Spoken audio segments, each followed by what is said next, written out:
طيب يبقى يلعبوا غصب عن انا فاهم، انا عارف. يعني هو لو ايد اللعيبه هيلعبوا غصب عن الاتحاد، لان ما فيش لائحه بتقر ان انا اوقف اللعيبه بسبب عدم الدفع. وصلت انا معاك وعارف الكلام ده.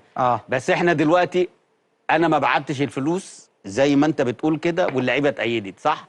هل نادي لا هي كان لازم يكون ليها موقف غير ده. هل نادي الزمالك بعد ما اللعيبه لعبت ان هو ياكل الفلوس دي على اتحاد الكره؟ هو مش في السنه الجايه وفي السنه اللي بعدها في وفي الصيف وفي الشتاء وفي الكلام دوت، مش في تأييد صيفي وتأييد شتوي وانتقالات والكلام ده؟ انا بس صعبان عليا الثلاث لعيبه. هو اللعيبه ماتت، اللعيبه هتلعب فين؟ اسمع الكلام، هو بص اسمع، هي زوبعه على مسؤوليتك. انا مالي وانا بص انت بتقول اللعيبه هتلعب. ايوه هتلعب ازاي؟ باللوائح والقوانين تلعب. ايه هي اللوائح والقوانين؟ قول لي عليها. مش انت بتقول لي تسجلوا فين؟ مش انت اللي بتقول اهو؟ لا النادي الزمالك اللي سجلهم على السيستم، لكن لا اتقبلوا ولا اتأيدوا. في 3 مراحل في التأييد: مرحلة النادي تسجيل، بعد كده مرحلة القبول، ومرحلة اللي هي القيد.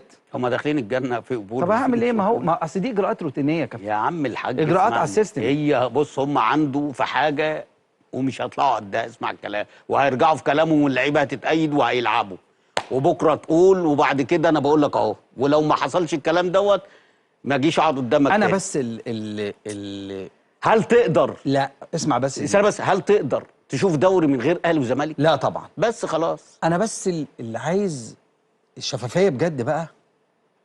وريني 17 نادي اللي ده، بس هو ده اللي انا بقوله لك. مش ال 17 نادي سووا؟ لا الناس اللي هي عليها قلق.